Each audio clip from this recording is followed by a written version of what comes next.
السلام علیکم ورحمۃ اللہ وبرکاتہ۔ اعوذ باللہ من الشیطان الرجیم، بسم اللہ الرحمن الرحیم۔ ویل لکل ہمزۃ لمزہ الذی جمع مالا وعددہ یحسب ان مالہ اخلدہ۔ صدق اللہ العلی العظیم۔ اللہم صلی علی سیدنا ومولانا محمد النبی الامی وعلى آلہ واصحابہ وبارک وسلم وصلی علیہ۔ معزز سامعین و سامعات، پارہ نمبر 30، سورۃ الہمزہ۔ سورۃ الہمزہ مکی صورت ہے اور اس میں 9 آیات ہیں۔ اللہ رب العزت اس سورہ مقدسہ کا فہم اور شعور عطا فرمائیں اور عمل کی توفیق اور صلاحیت عطا فرمائیں۔ پچھلی سورہ مقدسہ سورۃ العصر میں اللہ رب العزت نے روح عصر کی قسم اٹھا کر انسانوں کو خسارے میں ارشاد فرمایا تھا۔ ہاں، کامیاب سوسائٹی اور کامیاب جماعتوں کے لیے بنیادی طور پر 4 اصول ارشاد فرمائے تھے۔ یہ جو خسارے میں ان الانسان لفی خسر، کون سے انسان ہیں؟ آج کی سورہ مقدسہ میں اس کی اللہ وضاحت ارشاد فرما رہے ہیں۔ ویل لکل ہمزۃ لمزہ۔ ویل خرابی ہے، بربادی ہے، جہنم ہے۔ جہنم بھی اس کا معنی ہے۔ کس کے لیے؟ وہ جو خسارے میں لوگ ہیں، گھاٹے میں ہیں۔ وہ کون ہیں؟ لکل ہمزۃ لمزہ۔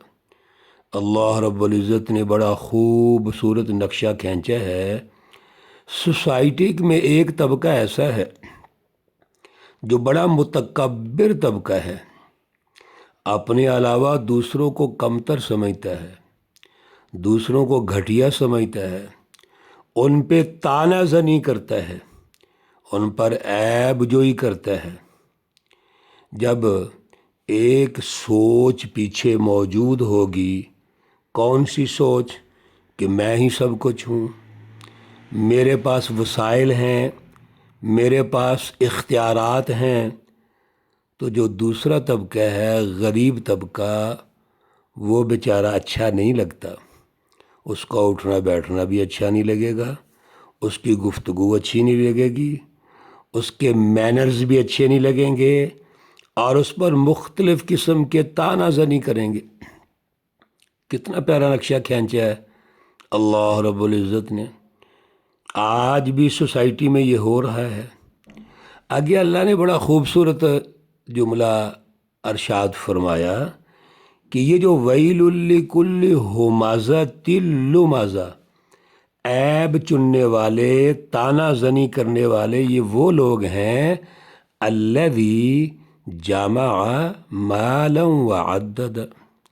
یہ مال کو جمع کرتا ہے، وعدد، اور اس کو گن گن کے رکھتا ہے۔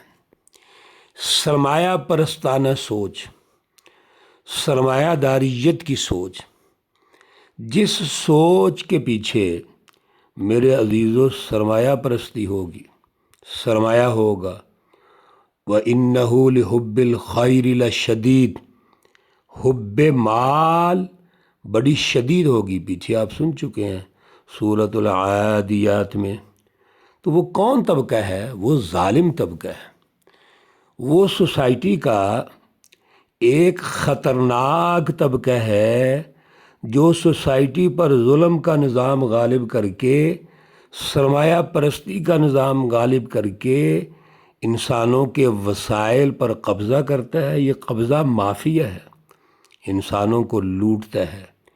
انسانوں کے پاس جو اختیارات ہیں، انسانی حقوق کے اختیارات ہیں، ان کو اپنے پاس جمع کرتے ہیں اور ناجائز استعمال کرتے ہیں۔ تو الذی جمع مالا وعدد۔ پھر اگلی بات سبحان اللہ، اللہ نے ارشاد فرمایا یحسب، وہ یہ گمان کرتا ہے، خیال رکھتا ہے، ان مالہ اخلد، کہ یہ جو اس کے پاس مال ہے یہ ہمیشہ رہے گا۔ جو مال اس کے پاس ہے یہ ہمیشہ رہے گا، یہ ختم نہیں ہوگا۔ اس لیے جب آپ اس سے مال پوچھیں گے بھی مال کہاں سے آیا، کن ذرائع سے تم نے استعمال کیا ہے، اللہ رب العزت نے تو پورا معاشی نظام دے دیا ہے، سیاسی نظام دے دیا ہے۔ آپ ان سے سوال کریں گے تو آگے سے جواب ان کا یہ آئے گا، تاریخ انسانیت پڑھ لیجئے، پیچھے مطالعہ آپ کر رہے ہیں قرآن پاک کا، ہر دور کے انبیاء علیہ الصلوۃ والسلام کو اس دور کے ظالم مافیا نے آگے سے یہ کہا کہ آپ کون ہوتے ہیں ہمیں پوچھنے والے؟ آپ کا کام ہے نماز روزہ کرو، نیکیاں کرو، اچھی بات ہے۔ آپ کا کام ہے حسن خلق کرو، آپ کا اخلاق اچھا ہے، بڑی اچھی بات ہے۔ لیکن یہ کیوں ہم سے پوچھتے ہو کہ مال کہاں سے آیا، ان وسائل کو ناجائز کیوں استعمال کرتے ہو؟ میرے عزیزو، یہی تو اختلاف تھا تمام انبیاء کے ساتھ اس وقت کے ظالم مافیا کو، اور رسول اللہ صلی اللہ علیہ وسلم کے ساتھ بھی یہی اختلاف تھا۔ وہ تو آپ کو الصادق الامین کہتے ہیں، لیکن یہ اچھا نہیں سمجھتے کہ مکے کا ایک غریب آدمی وہ ان کے برابر بیٹھ جائے، ان کی مجلس میں آ جائے، یہ وہ اچھا نہیں سمجھتے۔ اور میرے پیارے رسول اللہ صلی اللہ علیہ وسلم تو ان محکوم لوگوں کے لیے وہ انقلاب لانا چاہتے ہیں، قومی نظام تشکیل دینا چاہتے ہیں، پوری قوم کی اس میں نمائندگی دیکھنا چاہتے ہیں، قومی سیاسی عدل کا نظام بنانا چاہتے ہیں۔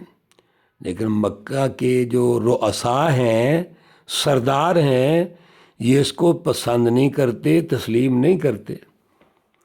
تو یہ ہے یحسب ان مالہ اخلد۔ ابو جہل رسول اللہ صلی اللہ علیہ وسلم کا مذاق اڑایا کرتا تھا کہ یہ چند سواریاں تمہارے پاس جو تانگے کی سواریاں ہیں یہ میرا مقابلہ کر لیں گی؟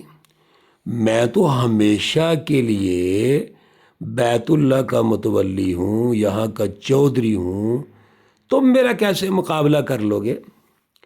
کلا، سنیے، اللہ رب العزت نے فرمایا کلا، ہرگز نہیں۔ پیچھے کتنے کلا گزرے ہیں، سورۃ العلق میں بھی عرض کیا تھا، اللہ چیلنج کرتے ہیں، کلا، ہرگز نہیں۔ تم نے جس مال کو، دولت کو سرمایہ پرستانہ سوچ کے ساتھ اکٹھا کیا ہوا ہے، تم کیا سمجھتے ہو بچ جاؤ گے؟ نہیں، لَيُنبَذَنَّ فِي الْحُطَمَةِ، البتہ ضرور بس ضرور ان کو پھینکا جائے گا حطامہ میں۔ حطامہ روندنے والی۔ یہ حطامہ کیا ہے؟ اللہ خود ارشاد فرماتے ہیں وَمَا أَدْرَاكَ مَا الْحُطَمَةُ، حطامہ کیا ہے؟ نار اللہ الموقدہ، یہ آگ ہے اللہ کی، موقدہ، جو سلگائی ہوئی ہے، آگ جل رہی ہے۔ اے سرمایہ پرست، تمہارے دل میں دولت کی آگ تھی، حب مال، وہ آگ ہے، اور تم دونوں ہاتھوں سے دولت کو اکٹھا کرنے کے لیے رات دن سوچ رہے تھے، اسی 2 اور 2 4 کے چکر میں تم چل رہے تھے۔ یہ آگ ہی ہے نا، لالچ، خود غرضی، مفاد پرستی، انسانیت کی تباہی ان سرمایہ داروں نے کر دی۔ قومی سرمایہ داروں نے ملک میں کر دی اور بین الاقوامی سرمایہ داروں نے پوری دنیا میں کر دی۔ آج دنیا کے وسائل پر قابض ہونے کے بعد بھی ان کی ہرس ختم نہیں ہوئی، آج بھی جنگیں کر رہے ہیں۔ دنیا کا بڑا طاغوت اور سامراج ان ملکوں کے ساتھ جنگیں کر رہے ہیں جو انسانیت کی بات کرتے ہیں، عدل کی بات کرتے ہیں۔ لیکن میرے عزیزو یاد رکھو، اللہ کہتے ہیں یہ آگ جو اللہ کی آگ ہے اور سلگائی ہوئی ہے، دنیا میں بھی اللہ ان سے انتقام لیں گے، ان بدماشوں سے، اور ان کے دلوں کے اندر آگ لگے گی۔ التی تطلع علی الافئدہ، وہ آگ جھانک لیتی ہے دلوں کو۔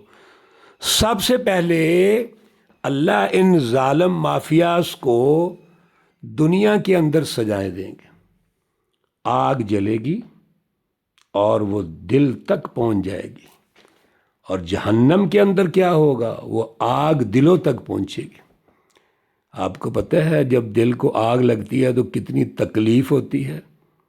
ایک ہے ظاہری جسم کو آگ لگنا، اس کے لیے تو کوئی مرم شرم ہو جاتا ہے، لیکن دل کی آگ کیسے ختم ہوتی ہے؟